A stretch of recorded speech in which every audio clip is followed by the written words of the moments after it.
I'm Jeff. That is Tom. On Twitter, it's at @JCameronShow. And if you're driving about town listening on 93.3 FM, we appreciate you always. Be safe out there. Tons of idiot drivers on their phone. You lock it in here, you listening, you 12 and 6, baby. Also, I'll tell you at Warchant TV, appreciate those of you watching the show. Thumbs up, likes, pass it around. Let's all make this thing worthwhile and let others make it easier to find, right? Thanks to those of you in the Heisen-Lincoln Law Firm chat. If you're a victim of an auto accident, our live chat is sponsored by Heisen-Lincoln Law Firm. And if you've been in an accident, call Heisen-Lincoln Law Firm at 813-803-0733 for a free consultation. There's no cost to you unless they win. Your interests come first with Heisen-Lincoln Law Firm, the name you can trust for justice. 813-803-0733 or visit HeisenLincolnLawFirm.com. Heisen-Lincoln Law Firm, your advocate in times of need. Offices, Tampa. There you go, Tampa. Well, it comes to an end. We gotta talk about it. Hell of a run, man. Hell of a run for Florida State baseball. You start with the good, Tom, because there's a lot of it. Not their best day yesterday. We knew it was an uphill climb. I talked about that quite a bit. You just didn't have enough arms to put yourself in a position. And then you made some uncharacteristic mistakes. I think you marry that with a little bit of baseball being baseball. Good Lord, they hit the ball very, very hard several times. A few of those times, Tennessee's outfield defense is really good, Tom. I really thought that was kind of the difference to some degree. Now, they had some base running mistakes, and this is frustrating, shouldn't happen. But I think Tennessee's ability to go up and go get the baseball several times. In the games that I've watched from them, it hasn't been just against us, although it feels that way. They've done it throughout. That's where that speed comes into play in a big ballpark. There were a couple balls that are doubles or even triples, but they got a couple of kids that can go get it. And so it's a little frustrating. You have a chance to maybe get something going in those situations. Instead, it's an out and there's nobody on. Instead of a runner at third with one out, you're going to probably be able to manufacture a run there at that point. Games change complexion when all of a sudden it's 3-1 or 4-1 instead of nothing. All of a sudden things kind of change mentally as well as strategically. And when Florida State didn't get those to fall and then also hurt themselves, shot themselves in the foot, they're going to have to iron out whatever the hell is going on the base pass, because that reared its ugly head a couple of times in the postseason and really not something that plagued them during the regular season. So that's frustrating too. I'd say that Jackson West and Ty McGahee probably need to have a chat, because McGahee was none too pleased when Jackson missed the bag and made a big show of it in the third base coach's box. And then West looked to be displeased with whatever coaching he received or didn't receive on a play where you should be running. It's a Baltimore chop, my man. You're coming home in that situation. Read the play. So I'm not blaming coach necessarily. What I'm saying is those two clearly did not enjoy the time in Omaha together. And that particular play is annoying. They throw a ball away after booting it up the middle near second base. They throw it away at first, and you're caught between first and second. There's a double play where you need to hustle your ass off to get home before anything, just in case it's not a force. And there's a tag play to be made. You've got to beat the play to the bag. I think it's too much to ask out of Cam Smith, who's running it from first to second, that to be aware that it's not a force and to get down and run around. Like, his back is turned to the play. So I don't blame him as much as I would some of the other circumstances that we saw. The frustrating thing is that yesterday, if you piece together the atom balls, and I'm talking the atom balls, not the great plays that they made defensively. Right. Yeah, me too. Yeah. We hit that kid hard. We hit him hard. Hey, the broadcast did a really good job of pointing that out. It was nice of them to point out that Florida State had exit velos time and again at well over 100 miles per hour on no fewer than 6 to 8 swings. So, normally you're rewarded for that. You guys that are new to the game, you hear Tom and I say things like baseball being baseball. Yeah. That's a little bit of baseball being baseball right there. Ropes. They're hit. They are lighting this kid up in terms of the barrels and the line drives. and they're just right at kids. And I don't even know that it's wonderful defensive positioning. It's like standard left field positioning. You got 2 or 3 there. Anything out to the left it's where balls went to die. You could not hit it out to the left yesterday. That's why when we saw the home runs come from Florida State, they were right field. Everything was going out to right field. So if you piece all of those little things together, you could argue that Florida State is either tied or ahead by 1 or trailing by 1. But, you have to piece all of those things together. And certainly we caught some breaks as well that, kept Tennessee a little bit at bay. I would have thought that before the first pitch of the game, that we would have needed to score 10 or 11 to win. 8 was what was necessary. So that's a little disappointing when you review it. Joe Charles, way to go. Brennan Oxford, way to hold it down after a first inning that was a little rough for Mr. Abraham. He'll learn from that and move forward with it. That's good for development. It's a great season. It's just, the best compliment I can give this team is even at 7-2, when Max Williams gets on to start the bottom half of the inning, I thought, this ain't dead yet. This is not over yet. And that's the best compliment I can give to this group, because they have been incredibly resilient. That lineup has been one of the best I've ever seen. Put on the garnet and the gold 1-9.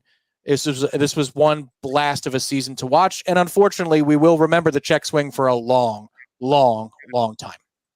Well, and it's not just the check swing. It's the way that game was lost. That is something that stood out to me yesterday. This particular loss, I don't know that other than the finality, it really didn't carry a whole lot of angst for me. I thought that they were in a real tough spot, said as much before we played North Carolina. Knew at some point you were going to be confronted with the possibility of having to face an elite lineup with very little pitching. And, you're not going to survive that. At some point, it's going to come back to get you. But you make it to the Final Four, and that's an amazing accomplishment after the season they just had. So much to love, as you've alluded to. You're right. In a vacuum, if I had said before we signed off yesterday, hey, by the way, take it or leave it, Tennessee scores 7 today, I think we all would have said, all right, I can do that. Good number, Jeff. Good number. I'll take it. I'll take 7. Knowing that Abraham was going to start, not a rip on Abraham. He's just not equipped for this situation yet. Knowing what our bullpen situation was, if I had said yesterday, they're going to score 7, that's all they're going to get. Do we win? I think you roll the dice there as opposed to playing it out. I think you would have said, you know what? I'll take that chance. I'll take that chance. And then I think the other thing is, all yesterday's loss did for me, Tom, is make me think about how frustrating the first game was. You by all rights should have won that game. At 9-4, you are in a position to add on. There were lots of moments that you could have really blown that thing wide open. We all know how it ended. We know about the check swing. I think Florida State, and I'm trying to be as objective as I can here, I feel like Florida State showed that had they won that first game, and it's a big if, they didn't win the first game. They lost. They found a way to lose the game. Tennessee made plays, too, to get back in that game. All of that. They had to hit the ball. They did.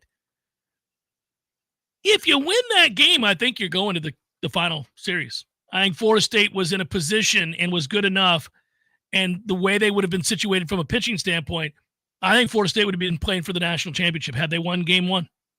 And that's all I could think about yesterday when they lost this game was, man, what could have been that close. And this offense, even with the struggles yesterday, has been so consistent that you put them against an A&M, or you put them against whoever, Florida, Kentucky, whoever you wanted to list.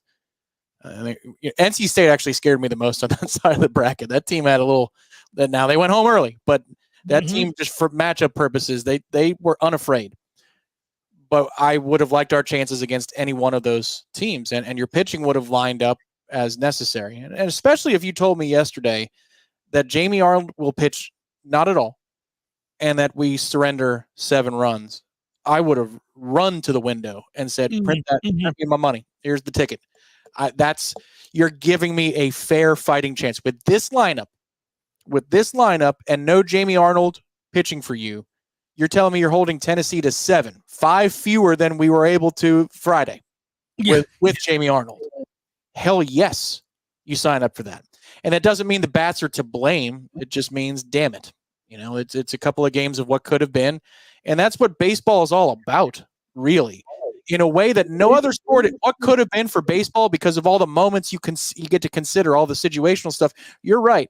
It's the conversation will start 10 years from now when they show the clips of probably Tennessee winning the national championship. We'll think, and they'll show the cycle. Well, remember the cycle game for more. And you'll say, yeah, well, I remember the check swing. And then we'll have the conversation. Well, yeah, but then it would be nice if you stepped on third base. It'd be nice if you stepped on third base as you're rounding coming home. It'd be nice if you held on to a tag. We will, at the bar, at the corner pocket, 10 years from now, be having that conversation, and it'll be one of lament.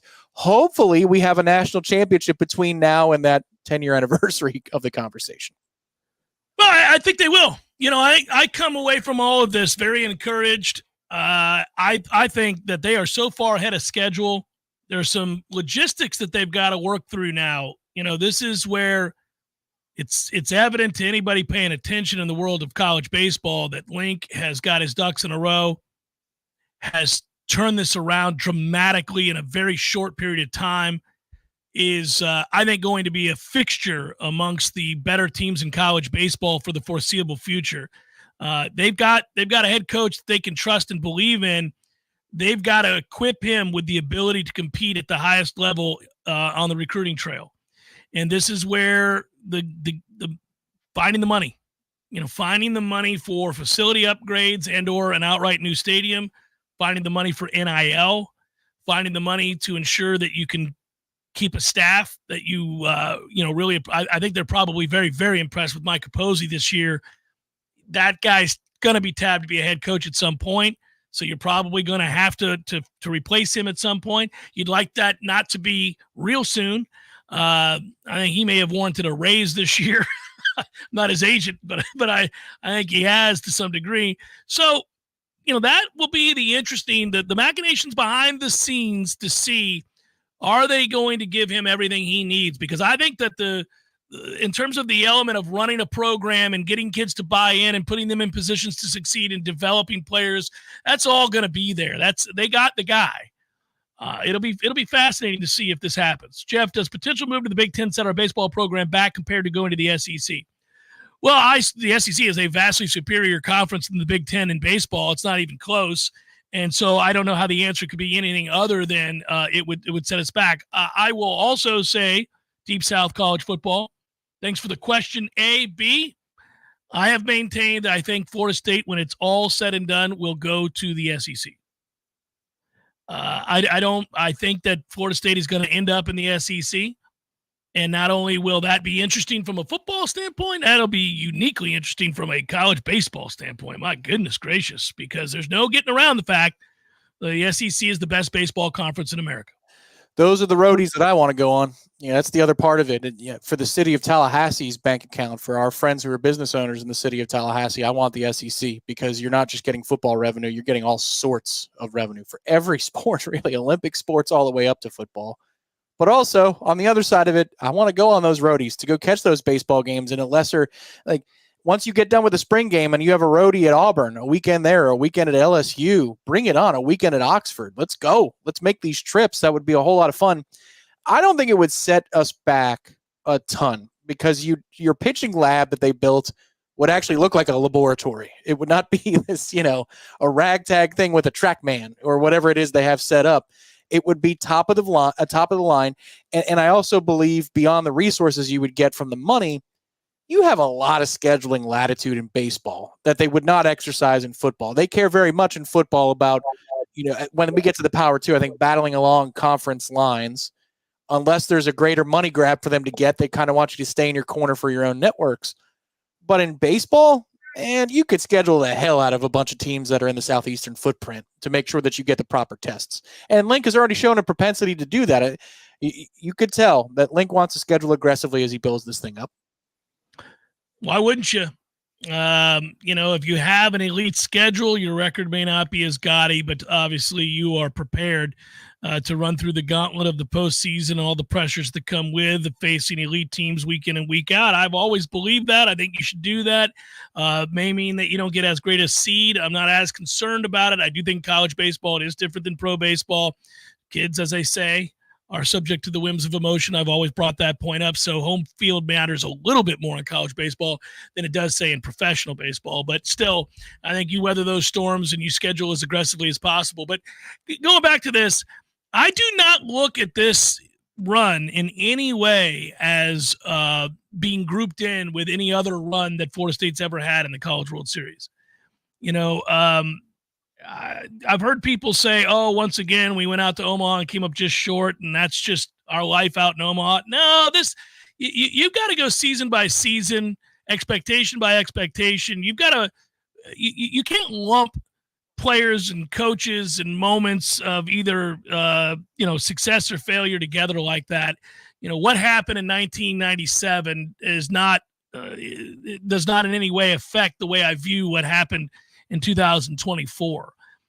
There are, I get that when people do that they're trying to look big picture at the fact that Florida State hasn't won a national championship. We're all painfully aware of the fact that Florida State hasn't won a national championship, but this is a very separate set of circumstances. You have a brand new coaching staff who's been here all of 1 year, this being just their second season. And Florida State went from winning, fewer games than they lost. Let's put it that way. Was it 23 wins, whatever the hell it was, last year to winning nearly 50 this year and going out to Omaha to begin with and being one of the last 4 teams standing. I don't know how that's nothing but a raging success. You know, yesterday I turned off the TV to record with our own Matt Lasser the top 40 countdown. We were doing 25 through 21 for the YouTube channel. And I didn't turn off that TV in disgust. I didn't turn off that television frustrated with another trip to Omaha that came up short. I didn't view it that way at all. In fact, that's not the right way to view it, frankly. Had this team been, say, Tennessee as a preseason number 1 ranked team and one that everybody thought by now should have won the national championship, let's say that was the expectation for this team and they went out there and came up short. Yeah, that'd be a frustration. That'd be something that damn it, we can't seem to kick the door down. I know baseball's truncated and weird and all of that, but we've got to, at some point in this window, get this done. But this wasn't a window. This wasn't a window at all. This was Florida State trying to get back on their feet after seeing a program kind of come off the rails, crescendoing a year ago, to all of the sudden, not only announcing that they're back on track and they got their sea legs, but that they're one of the best teams in the country. And they did that overnight. Very different set of circumstances. Very different set of circumstances. This is not akin to the failures of the past. This was nothing short of an amazing run of massive successes that one after the other, I think, lit up every Nole fan across the board in a way that we could not have expected going into the season. This was nothing short of a raging success. Jeff, Show 93.3 Real Talk Radio, Warchant TV. Turn off the right mic, Jeff. Turn off the correct mic. Tallahassee is full of rich history and traditions. When you think of things that jump out in the minds of longtime residents, the state capitol, McClay Gardens, the Springtime Tallahassee Parade, FSU and FAMU Sports, the St. Mark's Lighthouse, St. George Island, and Paul's Termite and Pest Control. Paul's has been protecting thousands of people, their pets, their homes, and their lawns in the capital region for over 50 years. Locally founded and still locally owned and operated. There aren't many businesses in our industry that keep it together that long. Paul's Pest Control has many customers we've been honored to serve for over the last 50 years. We've experienced tremendous changes in how we treat homes and protect the people that live there. We've moved from liquid termite treatments that require drilling into the home's foundation to Centricon, a baiting system which works with their natural biology. We've moved from interior service to exterior treatments for general pests. But one thing we're not going to change is our old-fashioned commitment to personal service for each of our customers, the same way we've been doing it for over 50 years. For the elimination of termites, any other pests, and a greener lawn, too. Call Paul's. We'll get them all.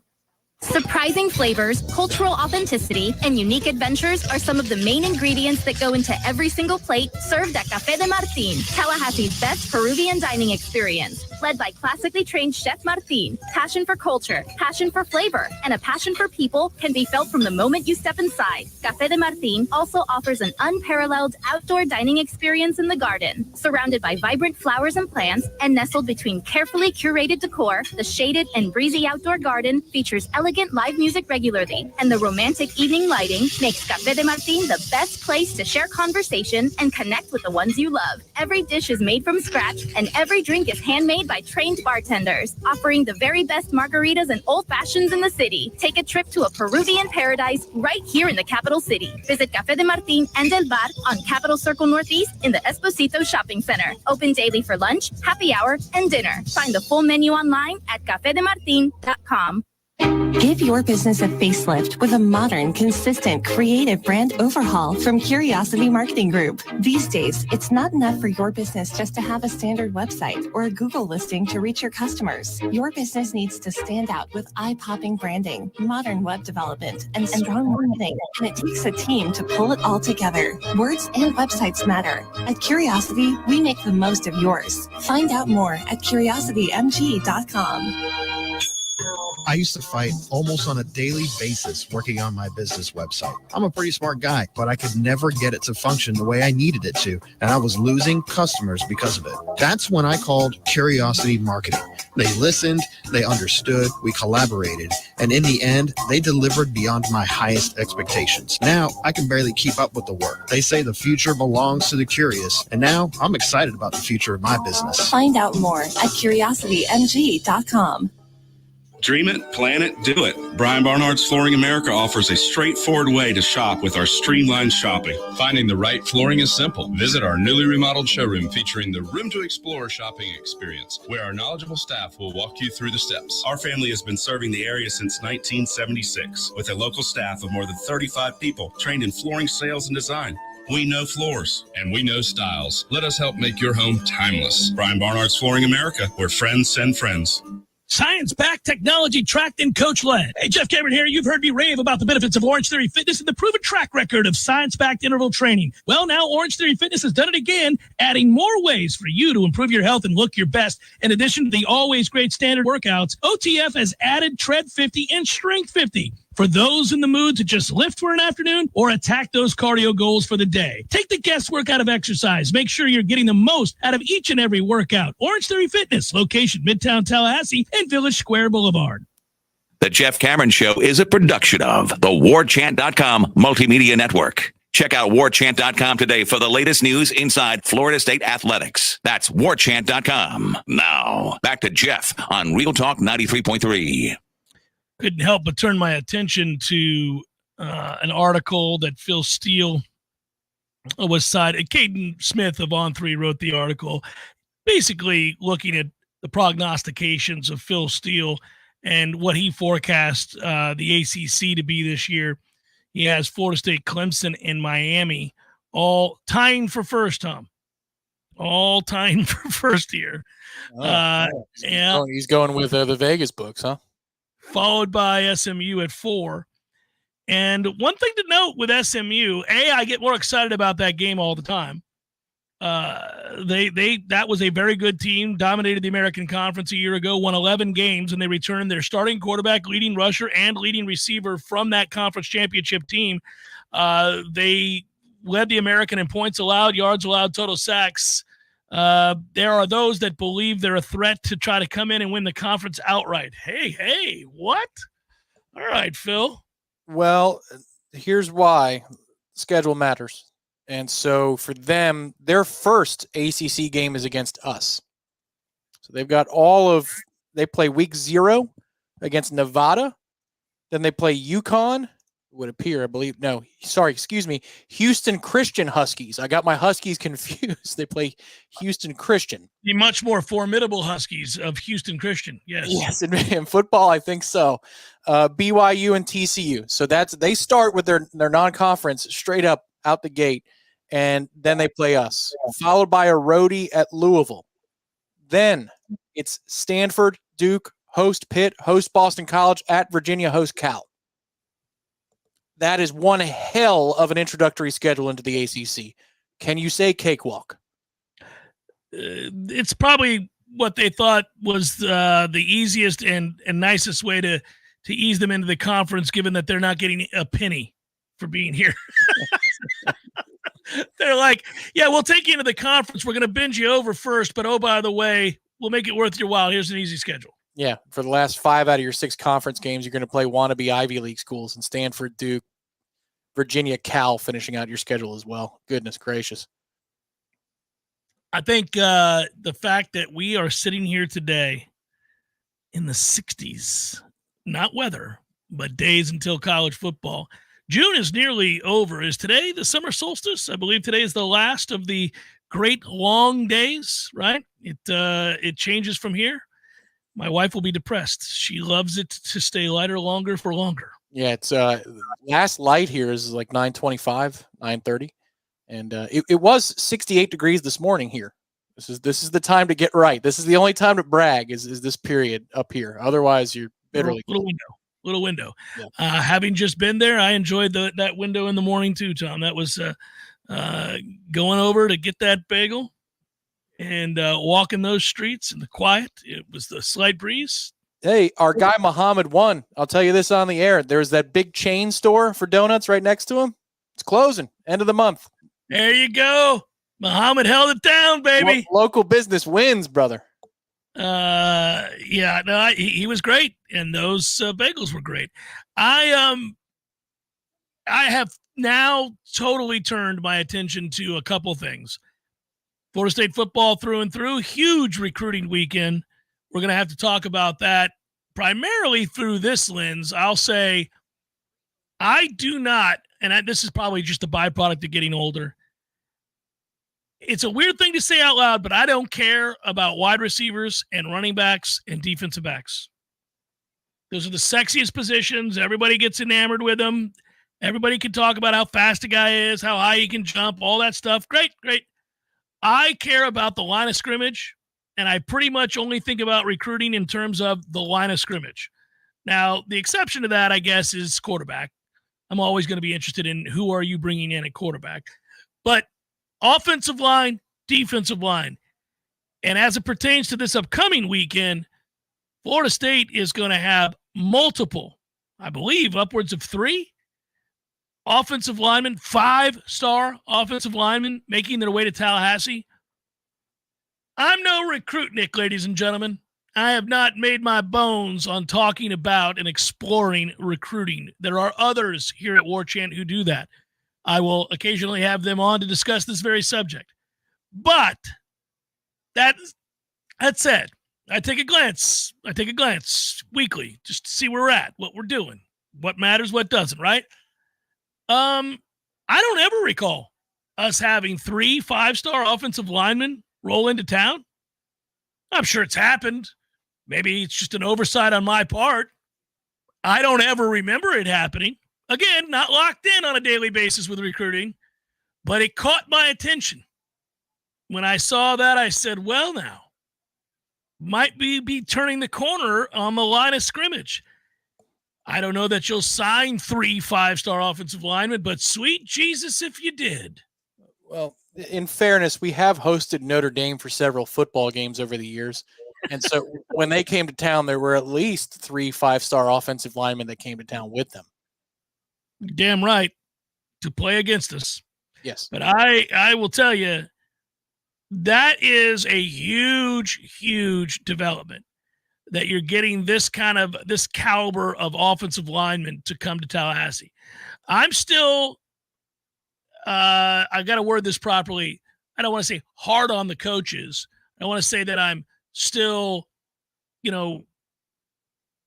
lamenting and critical of the coaches currently, but I do want to see areas of improvement in high school recruiting along the line of scrimmage. That's defensive line. That's offensive line. I get it. We have found ways around it. We've been able to mitigate our failures in that arena through the transfer portal. Some of that is sustainable. Some of it is not. But for them to operate at peak efficiency, they have got to become outstanding recruiters of both the portal and in the high school ranks, because I seek to surpass Georgia. I seek to surpass Michigan, Ohio State, Alabama. And the only way to do that is to whoop ass recruiting the offensive and defensive lines. And as of right now, at least as it pertains to the high school ranks, they have not done a great job of that. And I want to see that improve immensely. This is a big step. Could be huge for Alex Atkins to kind of cement, I do think that there's a few of us that are 2 fingers to my eyes, 2 fingers back to you with Alex right now. Let's see what happens. It's going to be important. Very. You just caught me in the chat. That's good. I think it's important that he get a couple of these guys. Let's go. Let's stockpile the future successes by bolstering offensive line recruiting. That's where it begins with me. Probably ends with defensive line. I'll be closely monitoring that.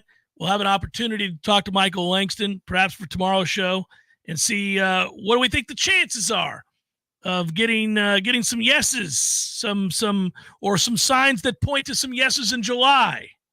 There you go. Okay, that's I want to see it.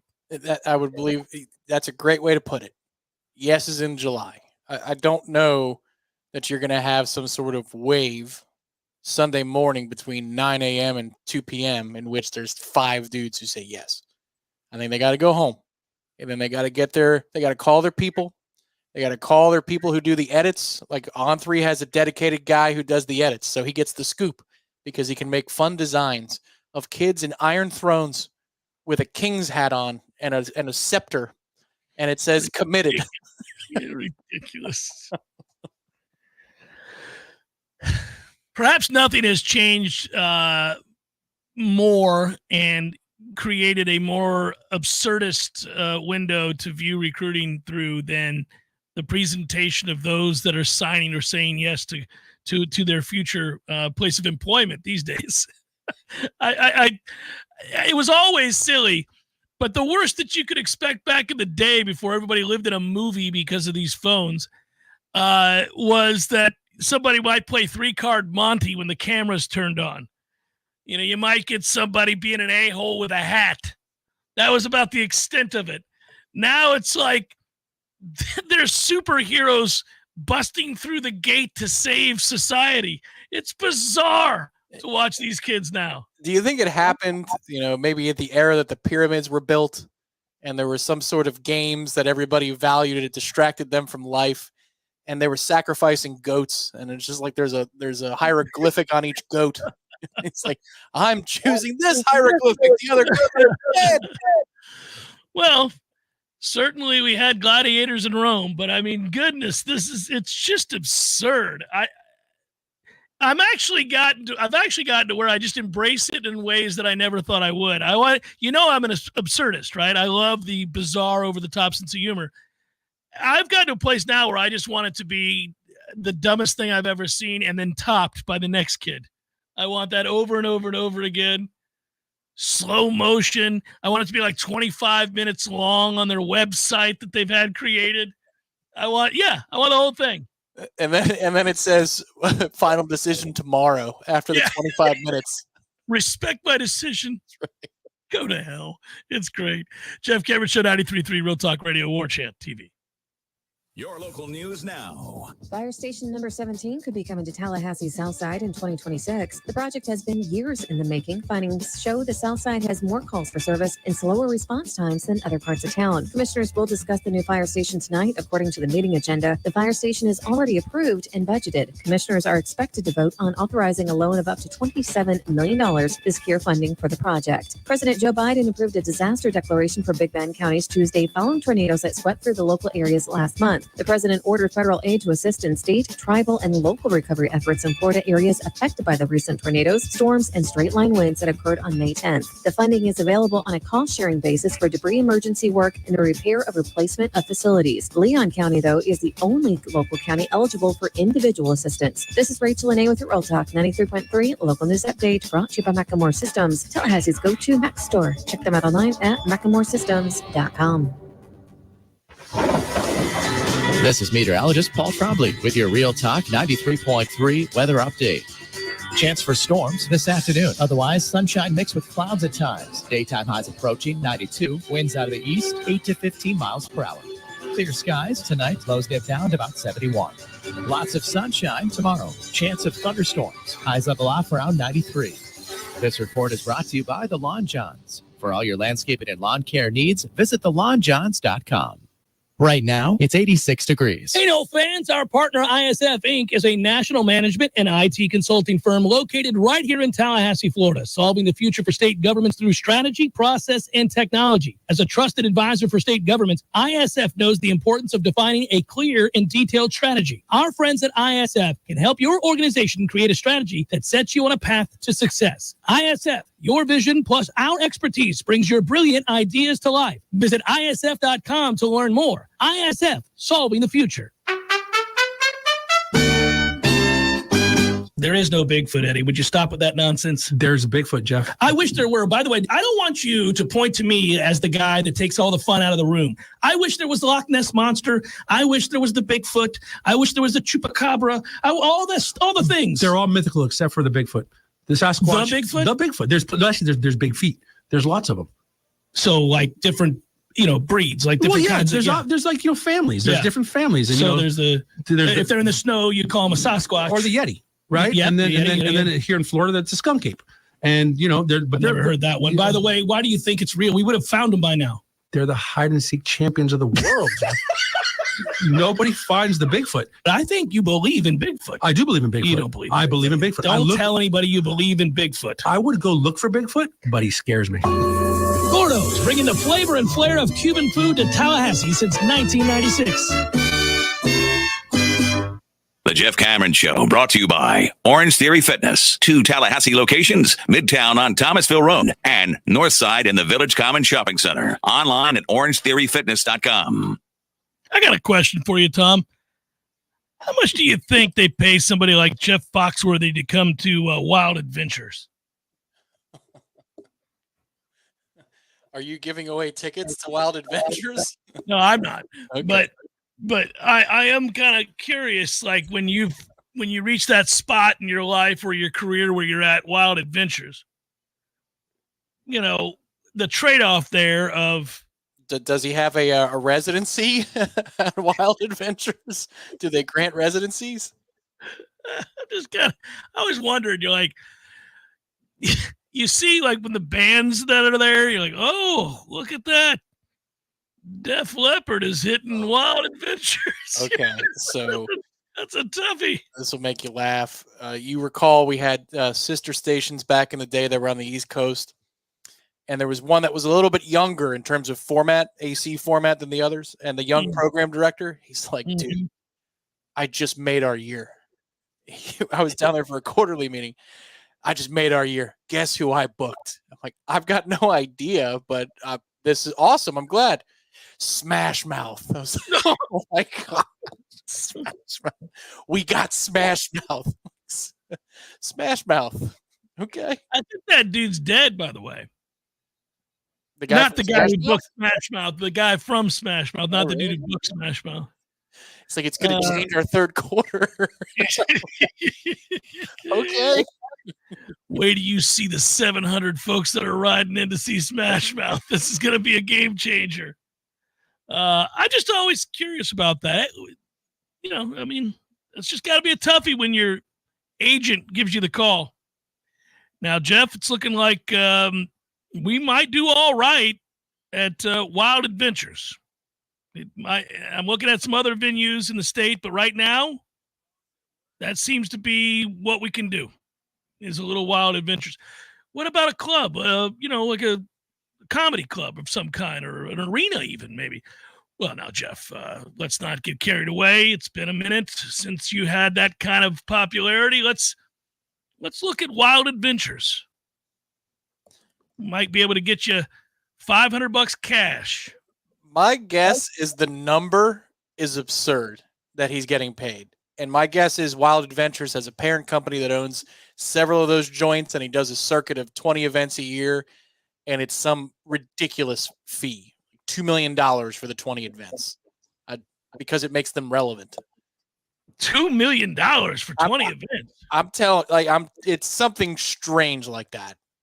Once you get to that level, you don't even come out of retirement unless they pay you a ridiculous amount of money. I'm sure he made for Are You Smarter Than a Fifth Grader, the game show. He made millions for that. I'm saying he's made plenty of money. That's why I'm surprised that he's doing Wild Adventures. I mean, that's a toughie. Well, perhaps he owns 40% of the chain, 15% of the chain for all those theme parks. Got some bad news. Did you confirm it? Donald Sutherland? Yeah. Donald, I mean, who can forget the Hunger Games 2 Mockingjay? No, that's not where I'm going. Sutherland is an all-time great actor, of course, and we could go on and on and on and on.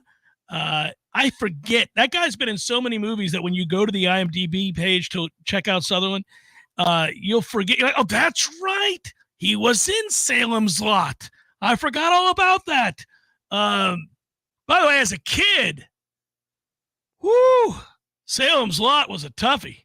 That's not what he's known for, obviously. Ordinary People, amongst many other Academy Award-winning films, is what he's known for. But, and his great exchange with Kevin Costner and JFK as Mr. X was phenomenal. And the delivery, Kings Are Killed, Mr. Garrison, is all-time great. But when I was a kid, Salem's Lot scared the hell out of me. It bothered me for years. Have you ever seen it? Can't say I have, no. Goodness.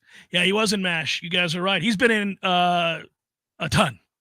I mean, you go check that guy's career. It's unreal.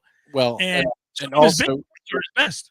Side note, Hunger Games 2, the Mockingjay, will be playing at Wild Adventures the night before Jeff Foxworthy performs at Wild Adventures. It's movie night in the lazy river. Oh, man. Rest in peace, Donald Sutherland. Yes, all-time great actor. Let's be honest. There are guys that when they die, you're like, kind of thought he was already dead. Now, I didn't think he was already dead, but he was reaching that territory of, really? Thought he died 9 years ago. He was starting to get to that place. You know, if like you live to be 88 and you've been in the public eye for 70 years, like your first film, you're 17, 18 years old and you maintain a career that long, that is insane. And then when you finally die, people are like, Jesus, my grandfather thought he was good when he was an older actor in the 60s. Yep, there you go. Christopher Plummer was that way, and he died 3 years ago, but I had resolved 15 years ago. I'm sure he's dead by now. Like, I had resolved it, and I had mourned the celebrity as we do. I'm like, well, and then when he died, I'm like, oh, he was still around. Good for him. I thought he was long gone. I thought he had died. I don't even know, before Obama's second term. The funniest part, by the way, is that anybody in their public eye, they usually run one of two ways. It's the guy that you thought was already dead after an amazingly long career, and you're blown away by the fact that they were still alive on the day that they die and the announcement's made. You're like, he was still kicking, was he? Like Gene Hackman's still alive, everybody. He is. He's not doing well, but Gene is still alive. He's out there. Every now and then somebody gets a picture of him in Mexico wearing like an overcoat and glasses, and he's about to die, and he's probably taking some illegal medication to sustain his heart. But that's what we end up finding out. You're like, oh, look at that. Look at Gene Hackman. My God, what has happened? But that's unfortunate. You know, at some point, that's it. But then others, I break the news to Tom on the air, and he's shook. Yeah. What do you mean? Oh, yeah, Tommy's been dead for 2 years. No! Well, you've got a sixth sense. When you said, I'm sure who was it earlier? He's the Smash Mouth guy. You're like, I think he died. Was that right? And Noel Dad within 5 minutes, more like 2. He's like, yeah, he died this year. Like, man, yeah, I knew it. I got Death Raider on me, buddy. I know. You're like a world-class caddy who can just lick the tip of his finger, put it to the sky, and know that it's 7 miles an hour of wind, not 7.4 instead of 9.5. I don't know why I am so aware, always keenly aware of celebrities of any kind. And I don't mean that as in like, oh, I care about celebrities. I just happen to know you could be an artist, a musician, a poet, and I know whether or not you're alive or dead. It's bizarre. And I'm forever like, I haven't thought of Smash Mouth in forever. I barely thought of him when they had the hit because that song was terrible. Anyhow, Smash Mouth, why do I know he's dead? I just do. There's a sense he didn't make it. That probably was the worst thing that could have ever happened to him. For some reason, you filed it away. You thought enough of it to file it away when you saw on whatever news feed that he's dead. And you thought, oh, I'll remember that. It's weird. We get into this all the time. Like, if you're really good at trivia, and I am, and so are you, I think Corey's really good at trivia. Like, we make good trivia teams because your brain, for whatever reason, will stamp in time these things that happen that don't really matter all that much and store it for some reason. And then when you got to remember something kind of important, you're like, damn it, I need to expel the fact that Smash Mouth lead singer died a year ago and input this other thing. I don't need to know that other stuff. So you get to be the arbiter here. Do people on Warchant TV get to see a depressing image of old Gene Hackman, or do they just need to Google it on their own time? Oh, did you find what I was probably referencing? Mm-hmm. Go ahead, pull up old Gene Hackman. This is a toughie. Oh, there it is, guys. Look at that. Terrible. That one on the left is what I was telling you. Like, he's out there trying to find illegal medication for his heart. He's just wandering the streets of Juarez. It's just you're like, look at this. This is dropping down with Juarez. No, Mario. I'm talking about not dying. That was probably sweet relief for the lead singer of Smash Mouth. That instant success that made him think they had skill and talent. That is what the worst thing that could have happened to him was, because it was unsustainable. He doesn't have a lick of talent, and then therefore this expectation was built up because of the catchy little tune that had a brief moment in the sun, and then he thought that they would be real musicians moving forward. But alas. Well, that's all fair, but they had multiple hits. They weren't just a one-hit wonder. They had multiple hits. Tiffany had multiple hits, Tom. What are you saying? I mean, there's what are we doing here? They accomplished more than Rick Astley.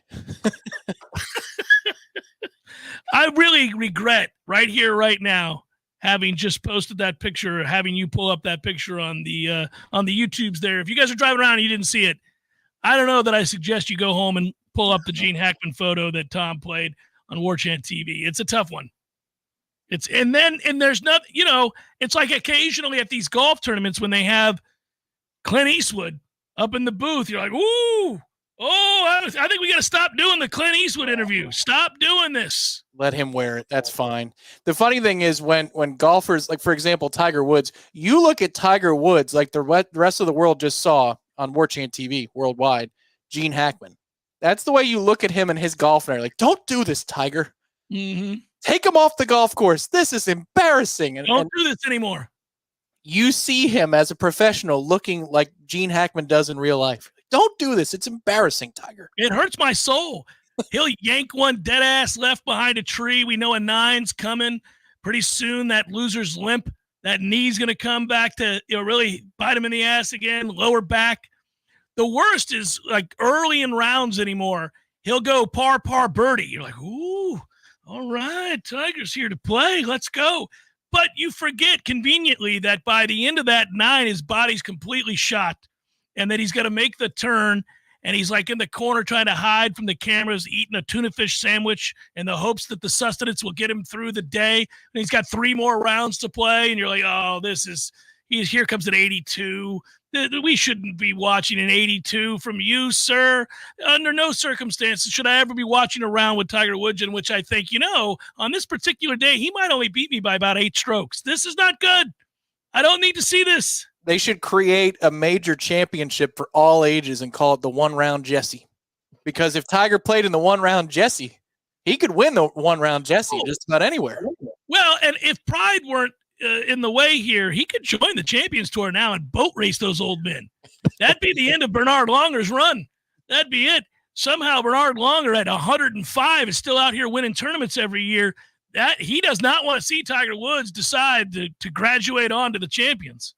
I would love nothing more. I would watch the Champions Tour all the time. Tiger would just stare at people and smile. He'd be like, no. My favorite part would be he'd be beating people like 23 strokes. I mean, and then like if he played and did the heel turn, pointing at people, get you some, Ernie Els. You guys got nothing. Yeah, well, you would have to hope that his celebration is so ridiculous that he pulls his back muscle, you know? Oh! And then Bernhard goes, gotcha, Tiger. I got you. I suckered you into it. I stretch 7 hours a day, Tiger, and there'll be no back problems for me. That's probably true, by the way. Our friends at Tried and True are prepared to help you start saving and making money as business owners. You get to choose between one of 3 offers, $1,000 off the point-of-sale system, no gateway charges for a year, or a free video menu or ad board when you become a Tried and True client. The offer is being extended now through July 31st. Get in on the savings. Don't forget 10% of the net revenue will go to the Battle's End. Call Don or Joe today. That number is 844-463-6653 or 844-I'm4Noel for all the details. Tell them that you want the Jeff Cameron Show special. That will get it done. If you are watching on Warchant TV right now, you'll see the Tried and True Consulting QR code. Hit that sucker. By the way, as an aside, Tried and True, great folks, doing good work, diehard Knowles. Having just been in the city, Tom, there in New York City, you know, and this is true of all big cities now, people just have their stickers everywhere. They all have QR codes on them. Everything's a QR code. Like your business card should be a QR code. If you're promoting an event for that night and it's going to be at the wharf, then you have a QR code or something that you'll be smash mouth at the wharf, whatever it is, right? And I think it would be funny to have a QR code of you shooting a moon at somebody and just putting the stickers around all over the place. Well, maybe not you per se, but anybody doing this, right? And then because I'm an addict, I hit every QR code now. I'm looking at all of them. Well, here's the deal, though. You had one thing wrong. It's a Smash Mouth tribute band. It's not Smash Mouth. It's a tribute band. It's true. It couldn't be Smash Mouth. They're dead. Jeff Cameron Show, hour number 2, forthcoming. Stay with. It is now open on Cary Forest Parkway near Ology Northside, Tallahassee's only premier market where you can receive the famed Snake River Farm steaks and premier meats. Social Kitchen also has chef-prepared meals and sides ready to serve in just under 20 minutes. Perfect for those very busy springtime weeks, weekends, you name it. Hosting some people at the house. Hey, Social Kitchen also has build-your-own charcuterie boards and catering. Stop in and visit Social Kitchen today or visit us online at socialkitchentlh.com. socialkitchentlh.com. Call away. 222-7722. AC and electric is what we do. Service, repairs, and installation too. 222-7722. Parker Services. Comfort System, call away. Invest in a Peak Performance membership and you'll buy peace of mind in knowing that you're extending the life of your system and probably saving money on your power bill too. The program includes comprehensive tune-ups that keep your system running at its maximum efficiency. And Peak Performance members get many benefits, including priority service. Members jump to the front of the line when their comfort system fails. And a 15% discount on all parts. The Peak Performance membership pays for itself over and over again. Call today and have peace of mind. And now offering electrical services too. Parker Services. Comfort System, call away. Order license CMC 050324 and EC130-12140. Searching for the best place to host an event for your friends and family? The Golf Club at Summerbrook is more than just a place for a round of golf. It's also one of the best choices for hosting and celebrating the most special days in your life. From rehearsal dinners and baby showers to corporate banquets and kids' birthday parties, you'll receive amazing personal service and attention to every detail when you choose the Golf Club at Summerbrook. Find out how affordable it can be and call us today at 850-894-GOLF. That's 850-894-GOLF. Widden Glass has been taking care of business since 1945. When you call Widden Glass, you're dealing with experienced, reliable professionals who offer only the best. Like Widden's top-of-the-line bath enclosures that provide style and luxury at an affordable price. Eye-catching storefronts are a specialty at Widden Glass. We'll help you design it and install it. Widden Glass, the first name in glass replacement. Call 222-5781. There's fun to be had every night at the Corner Pocket. Take home prizes on Trivia Tuesdays and Beer Bingo Thursdays. And kickstart your weekend with Martini Fridays. Plus happy hour runs every weekday and game day specials every time the Noles take the field. Watch all the best games at the Corner Pocket's Vegas Wall, featuring 560 inches of flat screen TV heaven. Oh, really? The best food, the best drinks, and the best place to watch all the games. Tallahassee loves the Corner Pocket. Coming up next, more of the Jeff Cameron Show. Live and local on Real Talk 93.3. WVFT, Greta, Tallahassee. The latest betting odds and live movements from Vegas. This is your action update. Now here are your latest lines from our guys in the desert. Scotty Scheffler, the favorite to win the Travelers Championship at TPC River Highlands at plus 360. Xander Schauffele plus 750. Double chance to win. Either Scheffler or Schauffele is 2-1. Bogey-free round for Scheffler 4-1. For Schauffele plus 450. Colin Morikawa, Ludwig Augsburg are 12-1 and 14-1 respectively. Atlanta Braves 7-0 over the Detroit Tigers as $1.35 home favorite. They close out their 6-game homestand 5-1. Braves open up a weekend series Friday in the Bronx against the Yankees. Bundle auto and home, renters or condo, and save with Progressive. Progressive.com. For more sports betting news and information, go to VSIN.com. Mike Sennett, Real Talk 93.3. Find what you love what you find. A Total Wine and More. There's so much waiting for you. All kinds of beers and thousands of wines. Guys in the know and prices so low, it just might blow your mind. You're gonna find what you love and love what you find. Only at Total Wine and More. Drink responsibly. Be 21. We're kicking off summer's greatest hits at Macy's, and we're celebrating with our lowest prices of the summer. Take 40 to 60% off everything you need to make the most of beach days, backyard barbecues, and summer weddings. Because Macy's has you covered for the big days and all the little moments that make up summer's greatest hits. Shop our lowest prices of the summer today at Macy's.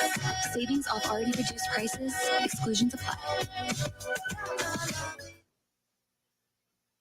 Feeling hungry but don't want to leave the house? Download the Foodies Takeout and Delivery app and earn points and rewards on every order while supporting local at the same time. Other food deliveries like DoorDash and Uber Eats are taking upwards of 20 to 30% directly out of our local restaurants' pockets, while Foodies does not. Keep money local and support your favorite local restaurants such as El Jalisco, Gordo's, Jerry's, Smitty's Tap House, and many more. Download the free app today and start earning your rewards instantly. Just search for Foodies Takeout and Delivery in any app store or order online at foodiestakeout.com.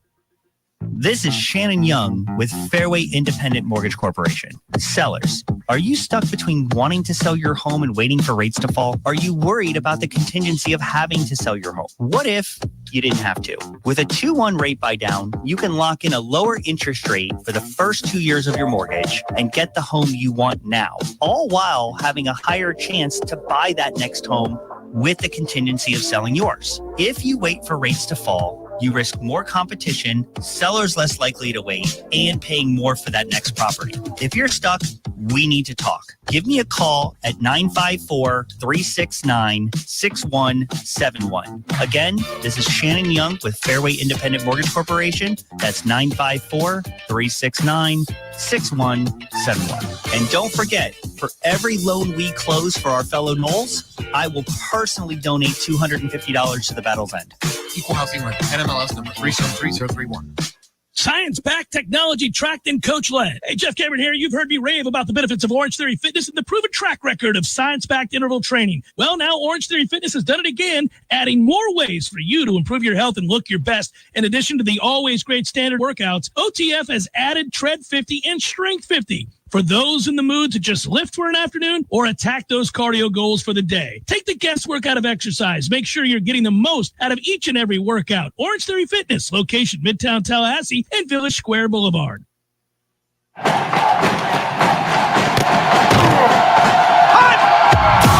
Broadcasting Broadcasting live from Florida's capital city, this is the Jeff Cameron Show, brought to you by Orange Theory Fitness on Real Talk 93.3. Now, stop what you're doing and listen closely. It's time for the Jeff Cameron Show in 5, 4, 3, 2, 1.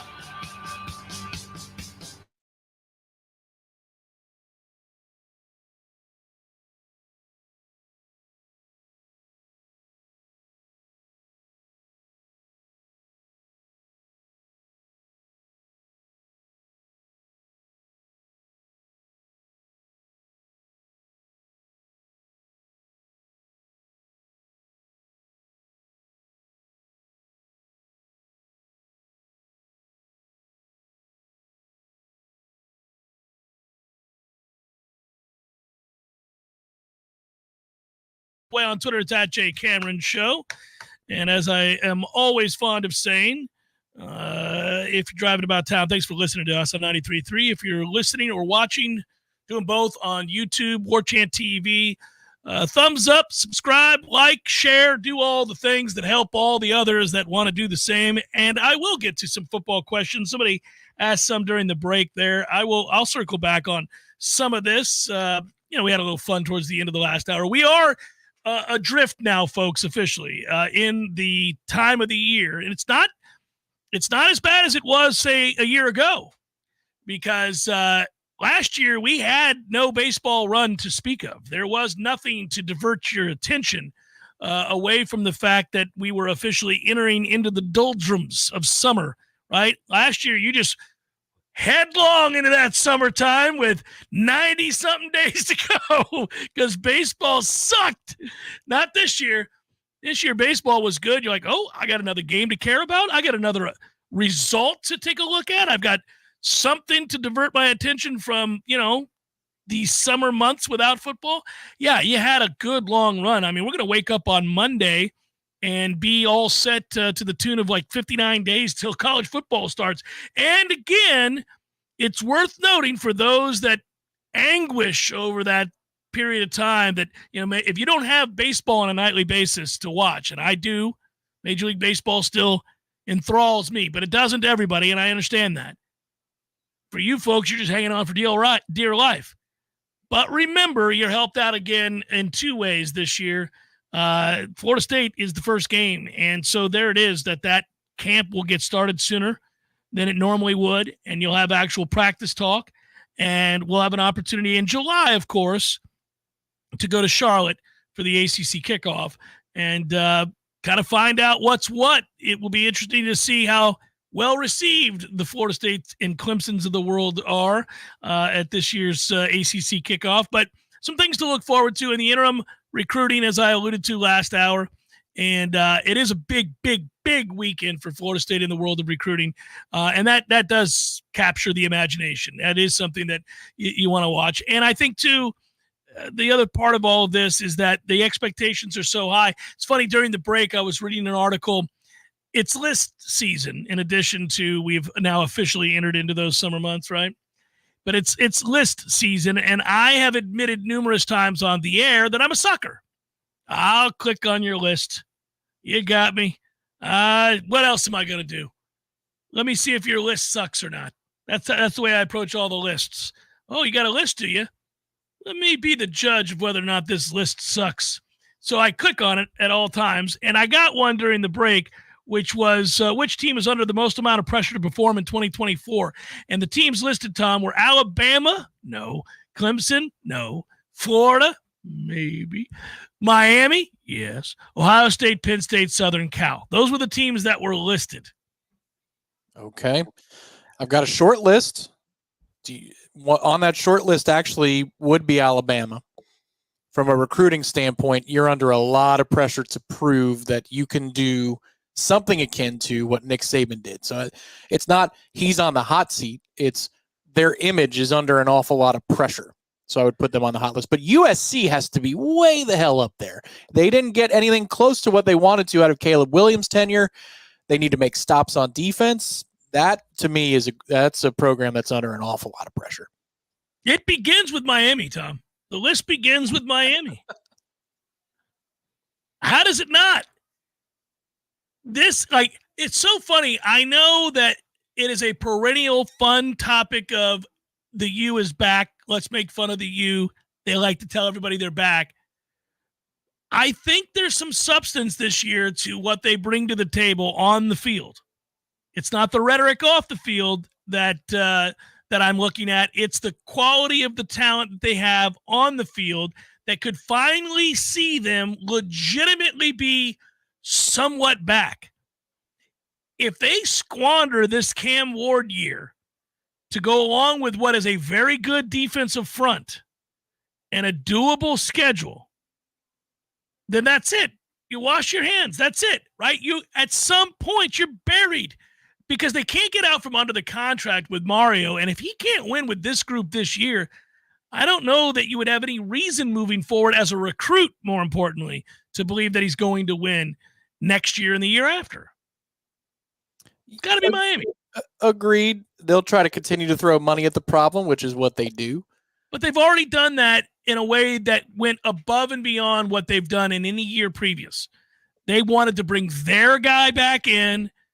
He's a Kane through and through, was a very good player on the offensive line for them, was said to completely understand Kane culture, the surrounding areas, the ability to recruit players in South Florida. And we do know, let's not kid ourselves, one of the reasons Miami hasn't been able to get all the way back besides those sorry facilities and not having a campus stadium and all those other things is the fact that they can't keep people from just cruising on in down south and taking their players that they want.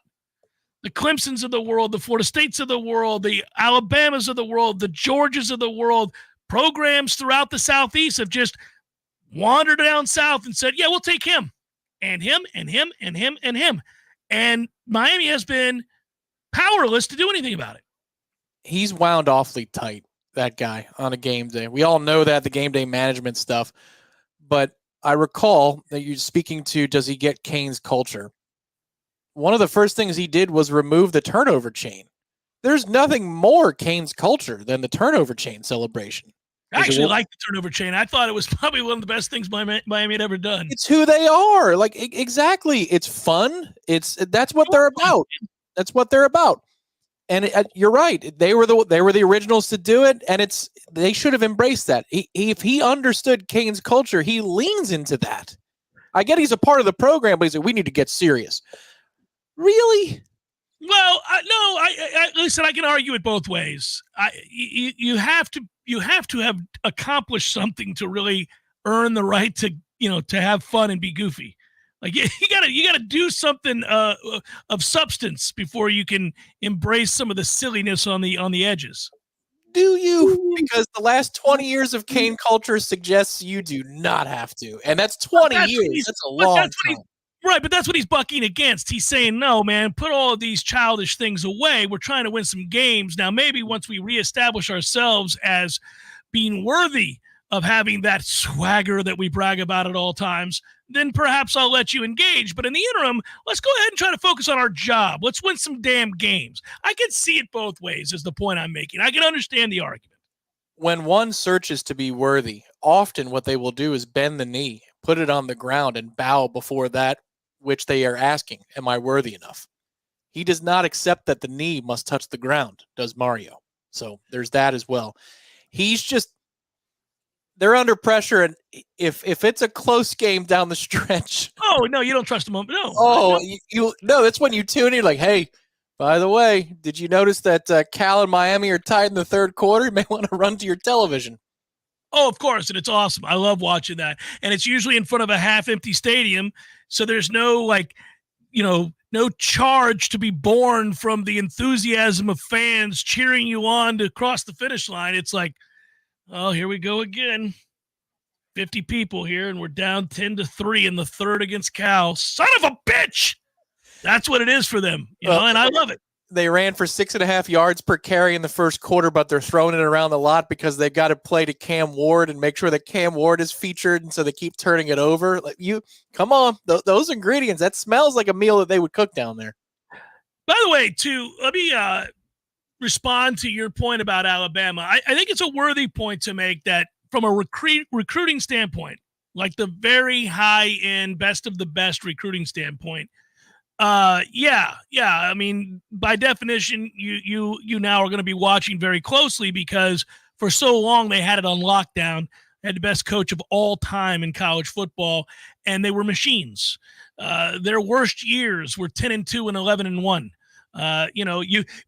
They were so successful for so long and so good and sustained it that when they went 11-1, we sometimes confuse that with a bad year at Alabama. We would be like, well, they did lose that home game to Ole Miss. That was stunning. Like, that's the way we talked about them. So, sure, DeBoer is going to have to show that there's not that steep a drop-off, but he's armed to the teeth with elite players, and I do think him to be a good coach.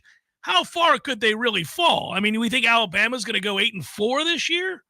I don't really see that. I think 10-2, 9-3, worst case scenario for Bama.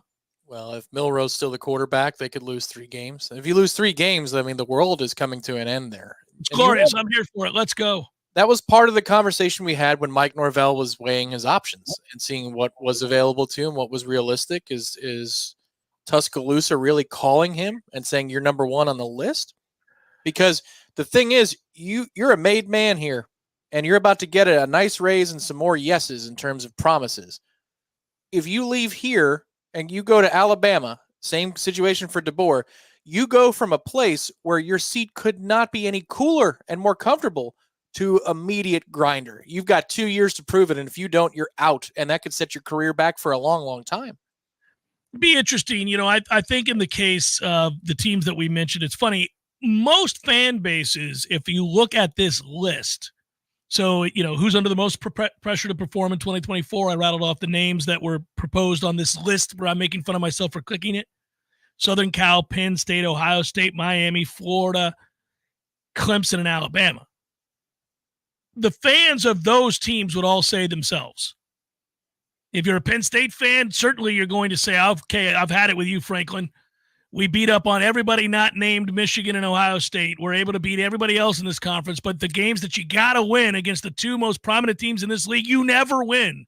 And in fact, you never even muster an ounce of offense in these games. So they're going to say themselves. The Ohio State fans are so pissed off that Michigan was able to rise up during Ryan Day's tenure at Ohio State and then surpass Ohio State, who dominated Michigan forever. Now they hate Ryan Day, even though he's been very successful. They're looking at him going, USOB, you let them get off the mat, didn't you? And now they're celebrating the national championship in our face. So they're going to say themselves, Clemson fans in Dabo's antiquated way of viewing the portal. Frustrated, Florida State has retaken control of the ACC. This would be a referendum on Clemson if Florida State were to back it up and win the league again. And once again, antiquated Wuhan Dabo out here lamenting the transfer portal, they would say themselves, Florida fans probably fit to be tied at this point. Looking at Sunbelt Billy and saying, this just didn't work. I thought Sunbelt Billy would come in here and get it done. He hasn't gotten it done. He's gotten pithy with the media on the regular because of the colossal special teams mistakes that we make every effing Saturday. And now this schedule, we're going to go 5-7 or 4-8. I can't deal with it. So it's us. Keep going. They're all going to say it's them for the reasons that you gave Southern Cal. Oddly, this might be just because of where we're located. I almost don't count Southern Cal as being significant in any way. It feels like Southern Cal hasn't mattered in a long time. Long enough that I'm forgetful. That I'm like, Reggie Bush hasn't been around Southern Cal in a long, long time. Pete Carroll's been in the pros forever. Southern Cal hasn't mattered in forever. Why should they start mattering now? They do open with LSU on September the 1st. And there is a hot seat special game for USC because they do host Penn State on October the 12th. A nice weird matchup with excellent uniforms, but that's October the 12th on the West Coast between Penn State and USC.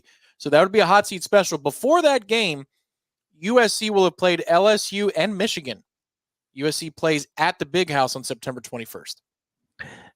They go 1-1 in that. They're fine. And also, he's not truly on the hot seat. They're paying him gazillions of dollars. Franklin is, though. I think they're going to be looking long and hard at Franklin. Penn State might be having an existential crisis. Do they really matter?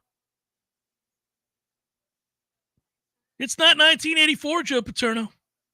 We're not out here ignoring child rape and winning games anymore. We're just kind of an also-ran in this league. Third, fourth tier in this league. Don't know that they matter all that much. Somebody somewhere at Penn State's thinking that. Now, that may not be the way I look at them, or maybe it is.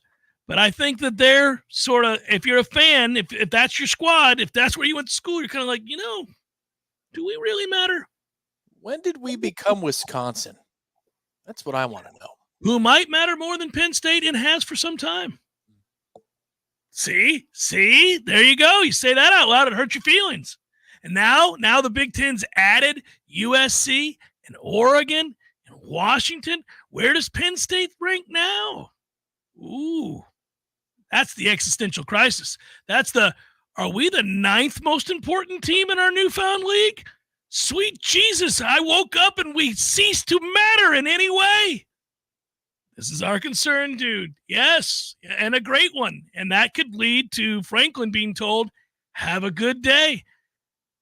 On its face, you might say that's absurd. A guy wins 9-10 games a year. The only games he loses are to Ohio State and Michigan, but he always loses to Ohio State or Michigan. At some point, you do have to win those games. Hell, I love Mike Norvell and feel like he's done a great job. Pull around and lose to Florida 4 straight years. See how we talk about Mike Norvell or Miami. Well, okay. Also, how long do you think James Franklin has been at Penn State? Golly, I don't pay attention to Penn State because they don't matter.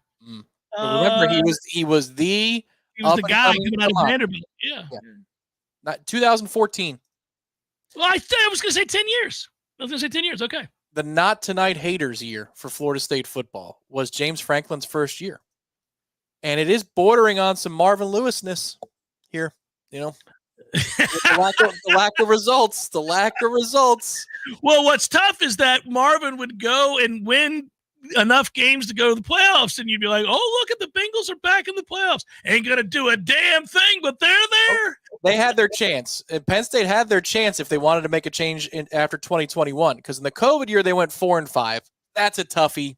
Yeah, you don't even count it. Yeah. But he went 7-6 the next year. So there was your chance. That's 11 wins in 2 seasons, albeit one is COVID. But then he's bounced back with 11-2 and 10-3.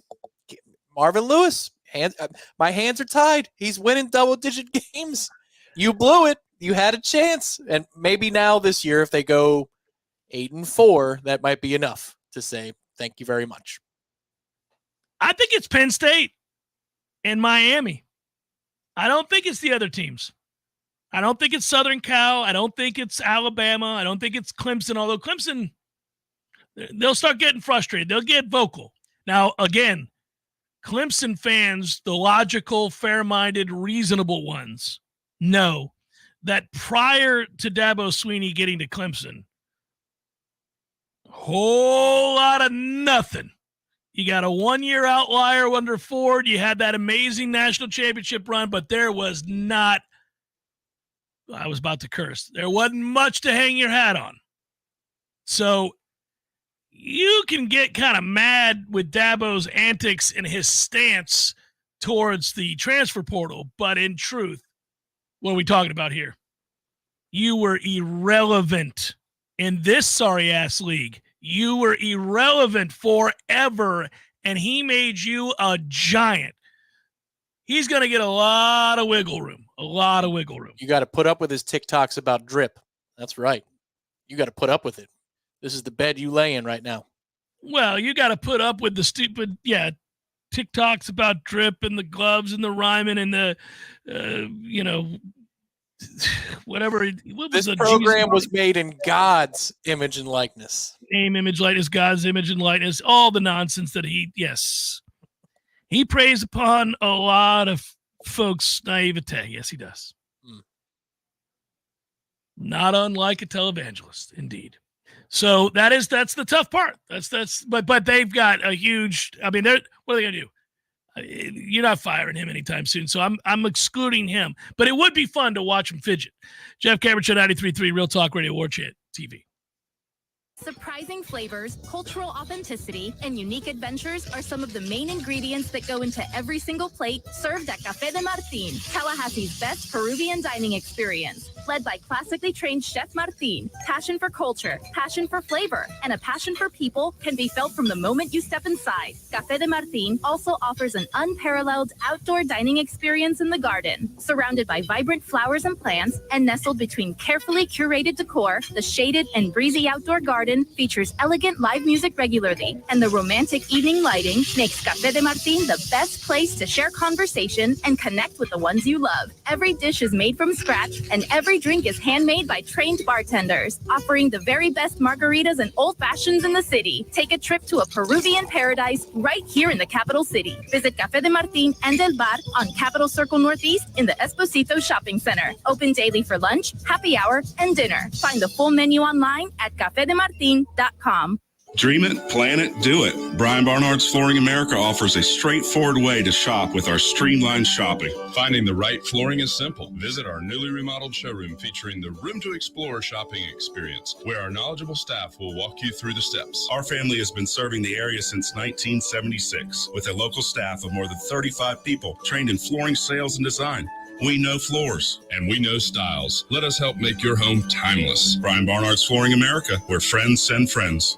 Hey, let me tell you about my friends at Tried and True Consulting, a Seminole-owned business that specializes in payments and business solutions. Tried and True's core expertise includes card, ACH, point of sale, mobile, e-commerce, and hosted payment solutions. Tried and True will help you reduce costs and increase your bottom line. That always sounds nice. Whether you're a retailer, restaurant, licensed professional, or service industry, Tried and True is saving you money. Tried and True's expertise extends to payroll, video menu ad boards, IT services, web design, and social media. It's time to make one call and tell the competition to take it on down the road. Call Don or Joe today at 844-464-6653. That's 844-464-6653. When you do business with Tried and True, they contribute 10% of the net revenue to the battle's end. So go Tried and True today. Call 844-464-6653. Oh my God, what happened to you? You're walking so crooked. Well, I was walking my alligator and I tripped on a cypress knee and I spilled my margarita. Oh my gosh, your margarita. Yeah, I'm blowing my back completely out. I had to ride the alligator home. I don't know what to do. My back's killing me. You're such a Florida man. You should know you should go to Finn Chiropractic. Really? You can go to their website and book an appointment and get you in as soon as possible. Go to finnchiro.com, FENNCHIRO.com. You mean 24 hours a day I can make my appointment online and pay for it? Yep, right on their website. Wow, and it's discounted? Yeah. All right, that's what Florida man needs to do. No lines, no waiting. Visit FennChiro.com to book your next appointment with a discount. FENNCHIRO.com. That's FENNCHIRO.com. It's Fenn Chiropractic, where the chiropractors love you, and there's nothing you can do about it. Hold my beer. I'm going to Finn Chiropractic. Science-backed, technology-tracked, and coach-led. Hey, Jeff Cameron here. You've heard me rave about the benefits of Orange Theory Fitness and the proven track record of science-backed interval training. Well, now Orange Theory Fitness has done it again, adding more ways for you to improve your health and look your best. In addition to the always great standard workouts, OTF has added Tread 50 and Strength 50. For those in the mood to just lift for an afternoon or attack those cardio goals for the day. Take the guesswork out of exercise. Make sure you're getting the most out of each and every workout. Orange Theory Fitness, location Midtown Tallahassee and Village Square Boulevard. The Jeff Cameron Show, brought to you by Orange Theory Fitness. 2 Tallahassee locations, Midtown on Thomasville Road and Northside in the Village Common Shopping Center. Online at orangetheoryfitness.com. Jeff Cameron Show rolling on a Redemption Thursday. Good to be with you. Let's solve for the future. Let's bring in our friends from ISF. Love our collaboration with our friends at ISF. They've done great work with us and great work in the community. They're a national company, too, from right here in Tallahassee, Florida. That's cool. ISF, empowering government agencies, modernizing, streamlining that approach, making sure that a lot of these groups that help, we talk about it all the time, and I've talked about it, Tom, with the fact that they are on board with the second harvest of the Big Bend, collecting food, hurricane preparedness, those kinds of things. They've been with the Department of Children and Families. Obviously, the fine folks at the Guardian Ad Litem. All of those things are near and dear to my heart, and they do good work, and they enable them to reach out in those communities and do the most amount of good, does ISF. And they are also a group that is steeped in methodologies that will tailor the project to your needs. So if you're in state government and you have big dreams and hopes and wishes and you want some help with that, ISF can help streamline that process and help you out. ISF.com to learn more. And I don't know, we were talking about the future. We were talking about those other programs. It's nice to be able to do that, feeling as if your program, our program, Florida State's program, is in good hands right now. But it would go an awful long way when we start fall camp to solve for the future if what we're 100% sure of, certainty, something that we're not sure of right now. Is it right tackle?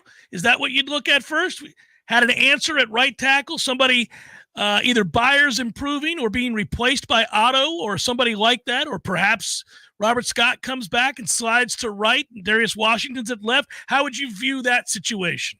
That would help a whole lot of things. Yeah. If you have, because, Coach Norvell in the offseason has been speaking about Robert Scott, calling him out by name, talking about how this offensive line, he said it on the McElroy podcast that claimed that Florida State only had 2 undefeated regular seasons. Mm-hmm. Mike Norvell said that this is the best offensive line that we will have had here at Florida State. Now, he's not in the business of hyperbole. There's no benefit for him to go on McElroy's show and say that. There's no benefit. I find it very fascinating that he feels this far out from fall camp without having seen fall camp play out, that the spring was enough, that the reports from the workouts are enough, that he believes this is going to be his best offensive line. If that's true, if what he believes and what he's saying publicly is true, a lot of your problems are solved on offense. The second receiver position is a concern, but it's one that's mitigated by a good offensive line because that will generate more time. It'll generate good opportunities for play action. So it makes the passing game all that much more lethal without having to rely on jump balls like last year. 100% accurate, because here's the deal. If you've got a quarterback with a massive arm and you want to utilize said arm and stretch the field, and you brought in a ton of speed in order to do just that, the one thing that's required is that is a slow developing play, no matter the speed. If you're throwing the ball 50 to 60 yards downfield, this offensive line has to hold up and provide a clean pocket. So there's no doubt all eyes on that group to see if, in fact, they are, as Mike Norvell alluded to, the best since he's been here.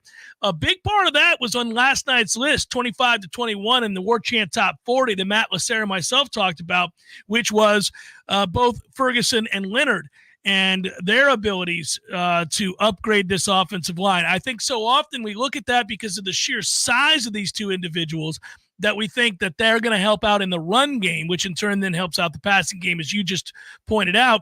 But I think for sure in the case of Leonard, you're going to see improvement there.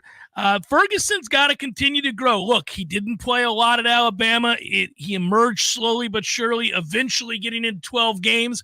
This is a real opportunity for him to take the big step forward and be a complete lineman.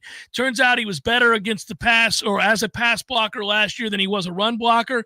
He's a guy that I think has to use that size, use that leverage to take a big step forward there. Now, it's, I'm not solely talking about a PFF grade or whatever that is called. That I am saying that that he's a guy that on tape could improve run blocking. I thought he looked pretty good in spring. I thought Leonard looked real good in spring. Those two both could change the dynamics of this offensive line, but right tackle will remain the question. That's why I posed it as I did. Solving the future to me is going to be right tackle.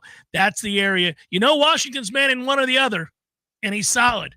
So whichever one he's not manning, do you got a dude? Because Byers was not a dude last year. He was just a placeholder. Yeah, agreed.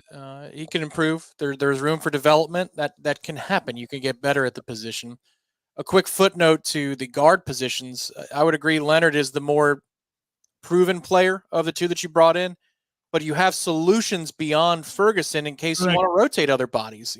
Bryson Estes was somebody who had an excellent spring camp and was elevated up and got more important reps as camp went along. But Keandre Jones is also extremely valuable, I think. I think he's a really good player, and especially if you want to get in short yardage and try to move the line of scrimmage, Keandre Jones has the body type that suggests, yeah, man, he's up for it. If Ferguson is better in pass protection, but you're in a short yardage or in your four-minute offense because you're trying to close out a game, then put Keandre out there. You've got solutions. At tackle, you're close to having second and third waves of players. You're close. They love Jalen Early. Mike Norvell continues to talk about Jalen Early. He but does. Even and let's say that he becomes what Mike Norvell envisions him to be. Well, that's one solution beyond Byers. Another one is Robert Scott's health. Another one is Andre Otto, potentially. Another one is Lucas Simmons. So you're starting to cultivate depth in both areas. Center, probably Ferguson behind Maurice Smith. I think that's why Stickle left and transferred in the offseason. They're like, well, we've got an emergency center now. My man Stickle. Always liked Stickle. He got a lot of important practice reps for a long time. He did. So anybody he's going against at his next destination will not be what he saw at Florida State with the defensive interior, especially after last year's practices going against those behemoths. I mean, I used to think about poor Stickle. He garnered all the backup reps, and he's going against monsters just ragtagging his ass all around. I mean, just, man, that was tough. Well, and the backup reps were the starter reps for a lot of those practices because Maurice was playing through it, and so he only had so many reps in him in a given week. So Stickle, as trial by fire, he was a very important piece to the organization. Like, for real, that's not chiding. He was important to the organization. I always doff the cap, 64. I always doff the cap. You hung in there. You hung in there. There were days where I saw a farmer grab you, throw you around like a rag doll, toss you off to the side as if you were a child, but you were right back on your feet for that next rip. You tough son of a bitch. I always respect Stickle.